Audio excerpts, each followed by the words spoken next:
Good morning. Hi, David. How are you? Hello, everyone, Internet Week. I'm Chee, this is David Rockwell. And we may be slightly anomalous to some of the things you've been hearing about and talking about here this week, partly because what David does and what he's really championed his whole career has much more to do with bricks and mortar, much more to do with the physical space around you, how you experience it, what it's like, how noisy is it, how distracting is it, what are the lighting like. Physical bricks and mortar that David has done throughout the world. He's built on every continent. He's built and designed, and you've, I'm sure, experienced at least one of his restaurants. He's done more than 50 in this very town. And David has done things like design and develop and launch new hotel chains, including the W Hotel. He did the very first one that's here in New York City. David's famous for many things. He's also won an Emmy. He's won Drama Desk Award. He's just about to win a Tony. This is going to happen imminently. That's really bad luck that you said that. That's like the ultimate skank now, right? There's no chance to win. Yeah, but you guys can help. We'll get out the vote. So what does that mean in terms of Internet Week and technology and design and technology? Well, this happens to be actually a very fertile moment for design and technology to come into a meeting of the minds. The three-dimension and the fourth dimension actually do have a lot to say to each other, and so in particular in this context of what David's been working on.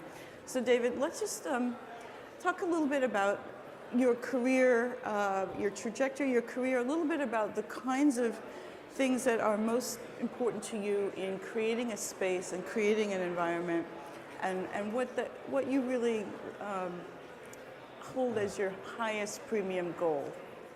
Well, so we're going to talk quite a bit about a technology lab that we have embedded in our firm called the Lab at Rockwell Group and how that integrates in the work.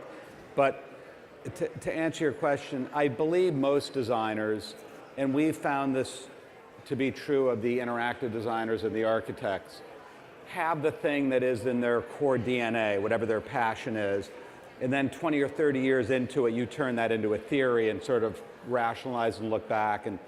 And I think the thing that has intrigued me the most is community. So when I came to New York, most people look at the city from the air as a kind of monumental grid, and I was much more interested in how messy it was at the ground level. So I looked at spaces from the inside out. It's why I was fascinated with restaurants, hotels, theater, and as we've progressed and done more and more work, technology as an idea has come up for, certainly if you look at Nobu 57th Street, all of the forms are generated on computer and then hand woven in Manila. So there's a high touch, high tech piece in the building. But the work we're doing right now that's most exciting to me is work with a lab, some of which we're going to look at, that I think sits at the intersection of performance and architecture. Right. And if I go back to being a 12-year-old in Mexico, where we moved when I was 12, what fascinated me was spaces that engage community. And we've been doing work in the lab that engages technology in a way that makes people connect in real time more, not substitute for real-time connection. Right, and I think there's a really important distinction in that because, as we default more and more to screens, the default of all of our interaction in our community is on the screen, then how can we actually turn that around, flip that around so that what's on the screen is bringing the community together? And I think an interesting example of that is the first project we're going to talk about, which is Cosmopolitan in Las Vegas. And why don't you tell us a little bit about how you transform this environment in this space? So the Cosmopolitan in Las Vegas was owned by a developer who went bankrupt. The bank took it over, and all the slabs were up, but they didn't know what the hotel was going to be. And And so I've always thought from a storytelling technology point of view, the promise of Vegas is always a place that reinvents itself. And the reality is it doesn't really do that. It's sort of one-way circulation. You can't really move around freely.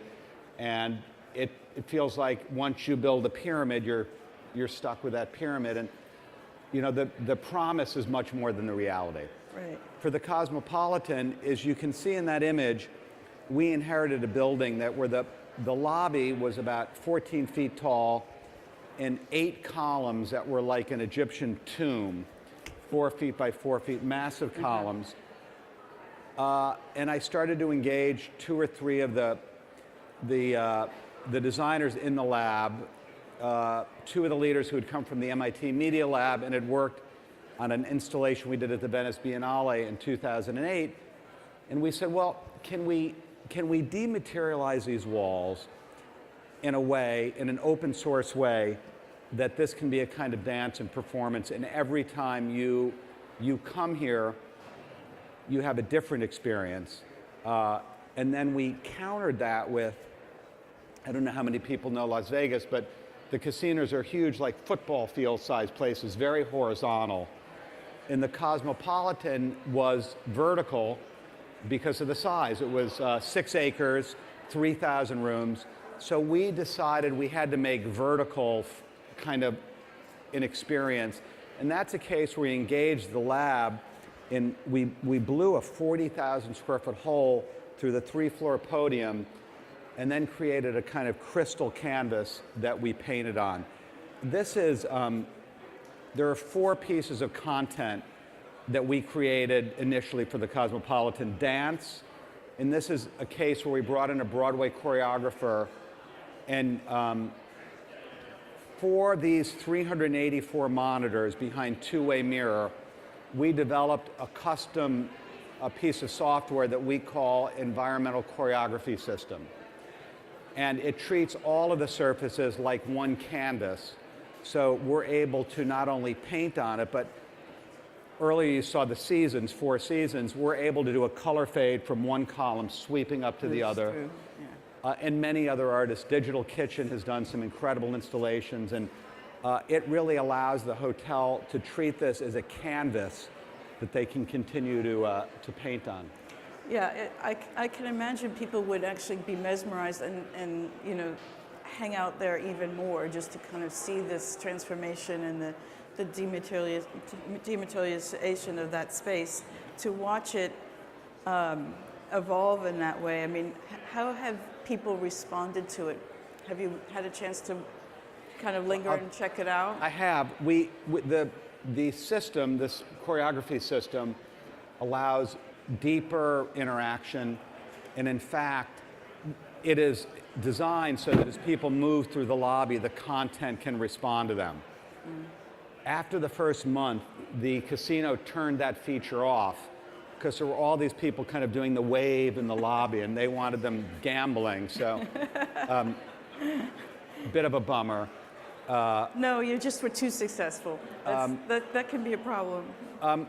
The other thing that I think is somewhat hypnotic about it, and I don't think the public is aware, is since these are all generative structures, the effervescence, the previous one with the bubbles or the snow, never repeat themselves. We did something else here that I think has worked really well, and that is the check-in experience is the opposite of the technology. Right. So it's individual hand-tooled felt desks. So you're countering, and the floor is a chocolate brown terrazzo, the ceiling is mirrored. So you're in this hall of images, and because it's behind two-way mirror, when the images fade, the focus goes onto people. So it is hypnotic, it's very successful, and it was a fantastic experience for us because we slowly designed every piece of the hotel, including the rooms, to kind of celebrate what was happening in the lobby. Let's talk about this next project, which probably almost everyone here has experienced at some point. And I know that your client, in this case, which is JetBlue, asked you to take over a space that's normally dreadful and a kind of unhappy experience for most people who have to trudge through an airport. And this is at JFK. It's the flagship where JetBlue is now placed. And I know that this is an interesting fusion of technology and a recreation of the space. Yeah.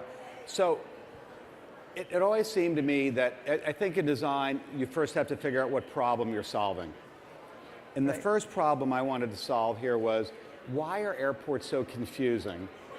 And who gets to leave from the gates that are close, right? Because I'm always at the farthest gate. I can never, it's just so counterintuitive. And JetBlue, when they hired us, said their concern was 20 million people in one building, which for one terminal is quite dense. And so our solution was to think of a kind of choreography where signage would be intuitive, and as opposed to being afraid of density, you'd have a way to get above it. And so the components of the terminal are this information yoke, which is 43 LED screens hung from a custom cable structure that you'll see in another image. Cable structure in some ways harkens back to Saarinen's beautiful organic shapes. And then on the right you see a bleacher, and on the left a platform. Great places to sit in, all totally wired. And as you get up on those, they make subtle and overt references to door stoops and the steps at the Metropolitan Opera, things that are New York. We wanted this to be assertively New York. And the thing about JetBlue that was inspiring to me is their sort of mantra is, and what they kept telling me is they didn't want any design element that wasn't useful. So it goes back to kind of a Charles and Ray Eames motto about design. So there's the yoke, there's the system, and then there are these two platforms. And the platforms actually create movement that's circular and leads to 3 gateways, and you can see the information yoke from all of them. So sort of like a modern version of a clock tower in a European town, or something you could organize yourself around. This information piece is visible. And so people are spending more time there than they would in a traditional airport. And when you get past security, you feel like there's a place to hang out where you can look at your gate and you can be a part of it. It's interesting what you say about that clock tower, how important that is to have something that gives you a location. Everyone knows where the clock is in Grand Central. I mean, this is a way of actually giving a vast space a center. After we finished it, we were then brought on board to develop new software for the Ring, which we did subsequently, that allows them to do 3 things. One is take their standard graphics and paint those on those 43 monitors in a Ring. 2 is integrate ongoing updatable sponsor messaging. And 3rd is just graphics we were able to create that changed throughout the day, that treat it as a kind of art piece. This next project that we're going to show, and apologies if we're racing through this, because we'll try to leave a minute or 2 for some questions, so you can think about that now, but we're racing against the clock on getting through a few things.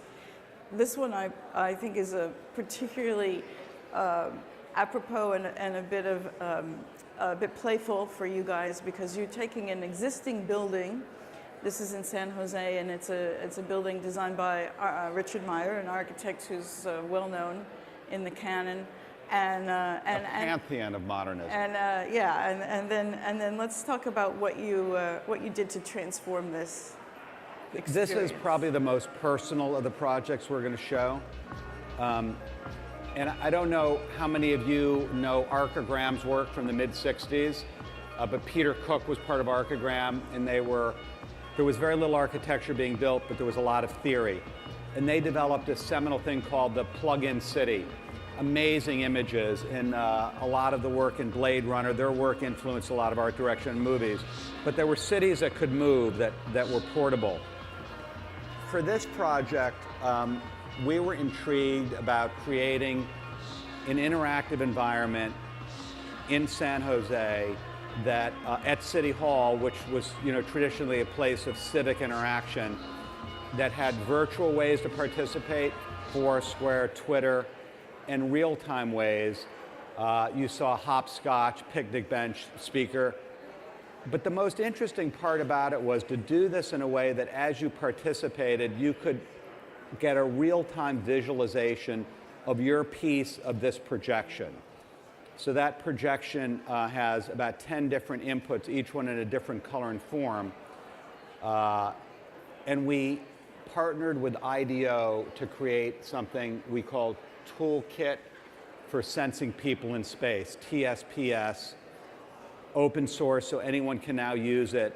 And you could see that in the case of the hopscotch, for instance, there was a cord and a big plug, and you would be able to see your piece of this bigger civic conversation. And I think as as more people move towards cities, as we think about how to animate cities, we were recently engaged to think with New York about Fulton Street, which is an east-west connector. In the evening, there is no destination. It's really a business destination. And one of the things we're talking about and engaging in is changeable content that is sort of based on participation.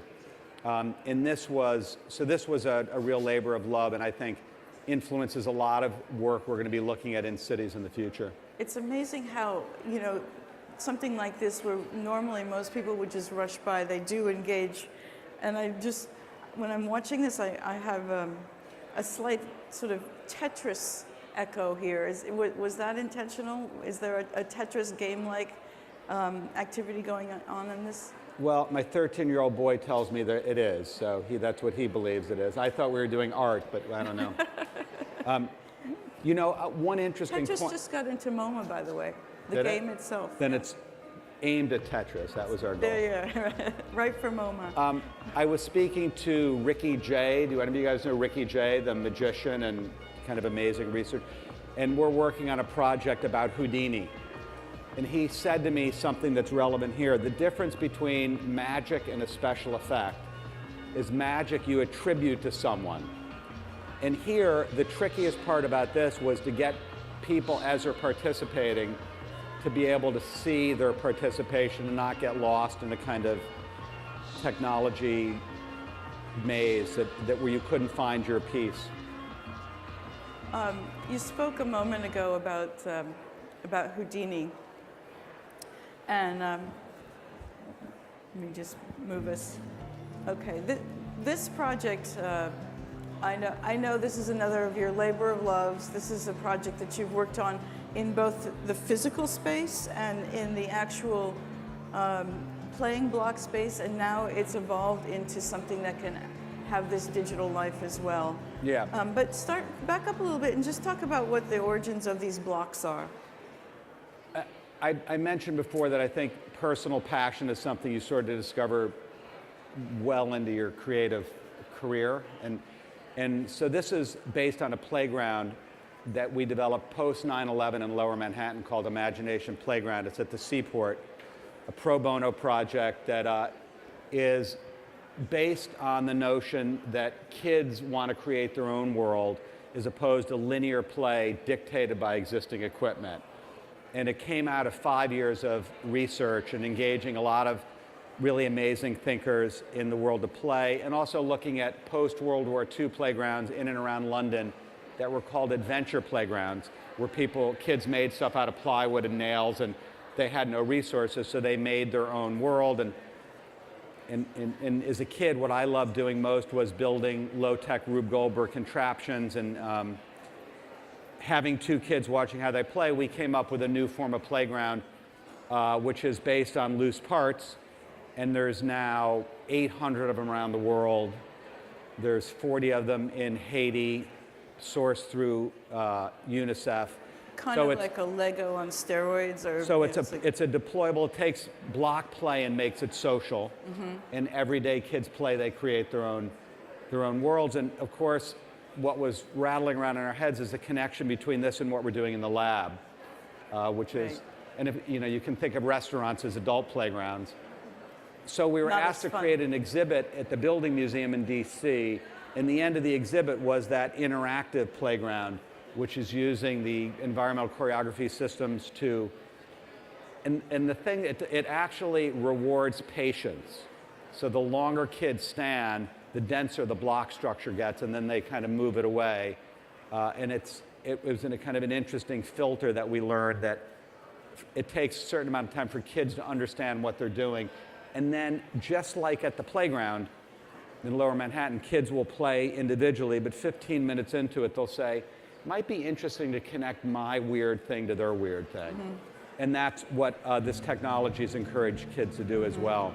And this is going to be up for another year and a half. It's at the Building Museum in DC. Yeah. Yeah. So let's talk about something that you mentioned earlier about in terms of passion. Now, you know, you're now quite famous for doing a lot of theater work, for being an architect who have stepped into that other realm of what goes on in the theater, and you've done this with many. You've actually transformed many experiences on the stage, and you don't necessarily think about that as being a technological transformation. I know that that's of course what you're not supposed to know about. It's supposed to be kind of behind the scrim. But in Lucky Guy, which is on still on Broadway now and is absolutely amazing, and everyone should try to see that if they can possibly get a ticket. It's a really interesting and very subtle use of technology to move narrative, to move story. And I'd like to kind of go backstage with you a little on that and see how that worked for you.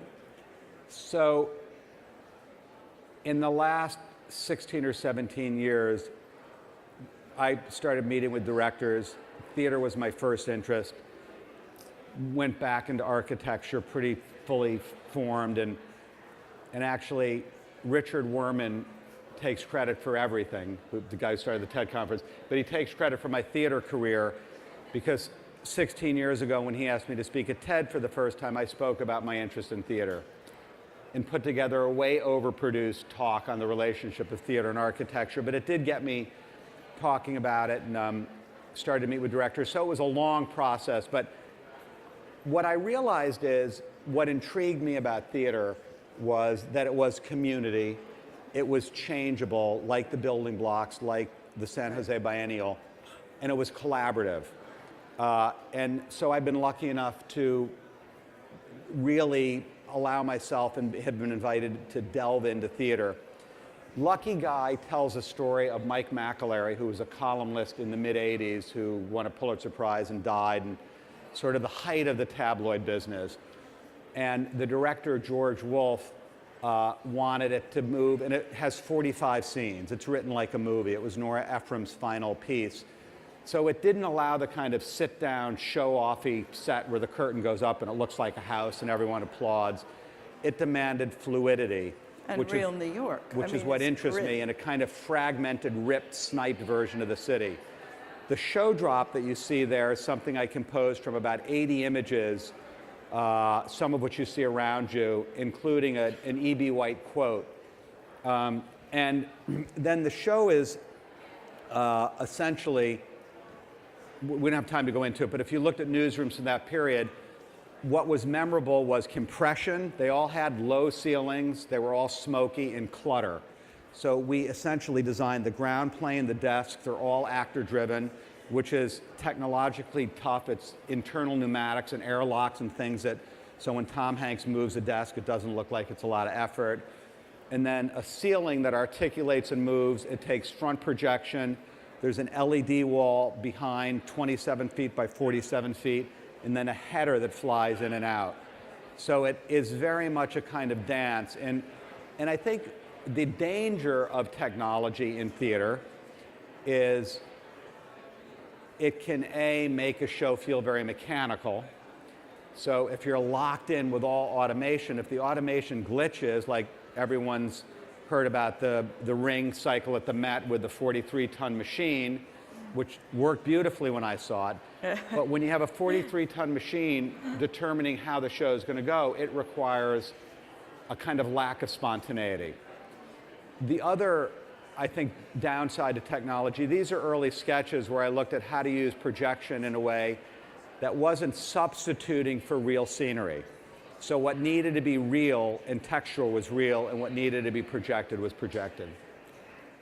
We only have 17 seconds. We have time to do one more really important thing, which is to show a little bit of one of your other shows that's currently on Broadway. David has 2 shows on Broadway right now, and I think both of them are must-sees. But let's just show a little clip of what you did to animate and bring the technology into a space where we're looking at a 19th century, early 20th century factory environment. Long-term relationships for designers are really life-giving, right? We've been working with Google for many years, and you get to learn how to work together. We worked with Nobu over 19 years in 26 restaurants.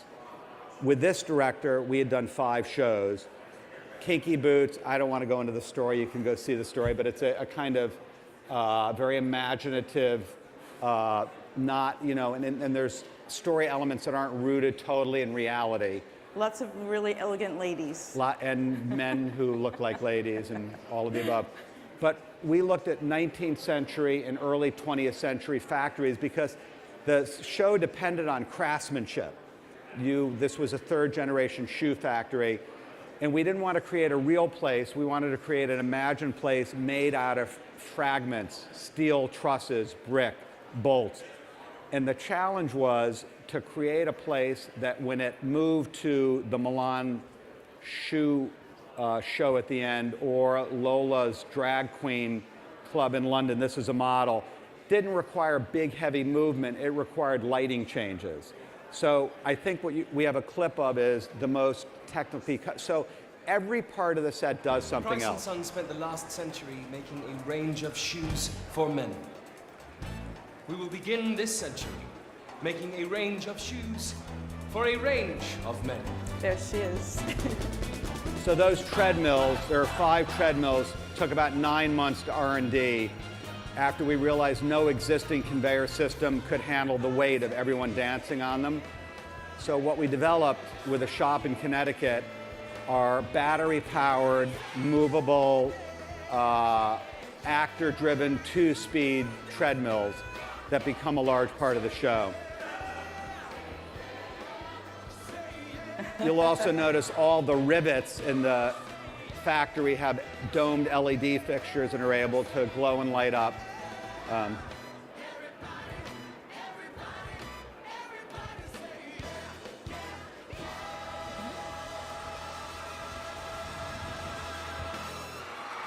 right.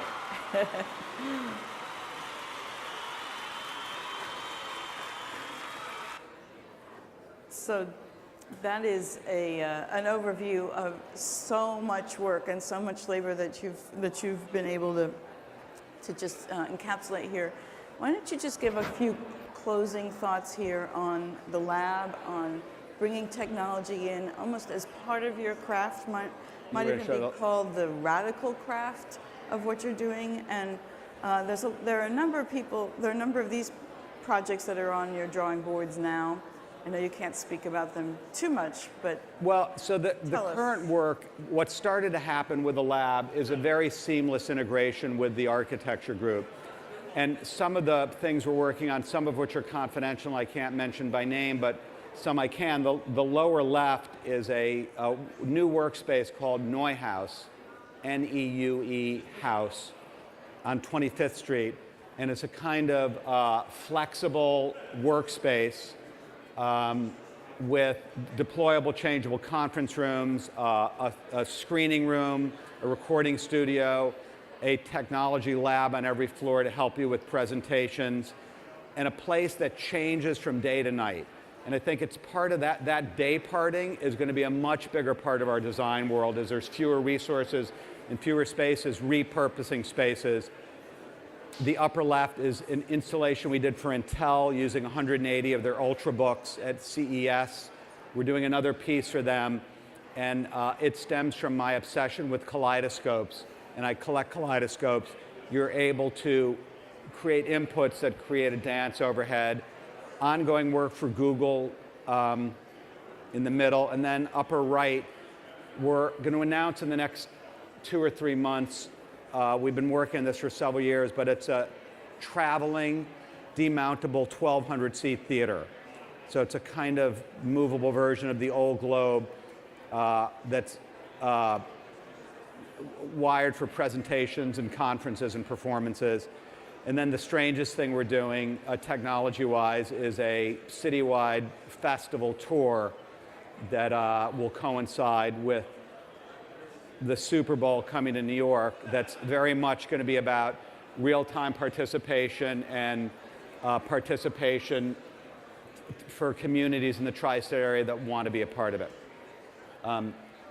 So it's a great time, and I always trying to find what we're doing by what we're looking at next, and what we're looking at next really excites me. David Rockwell, thank you so much. Thank you.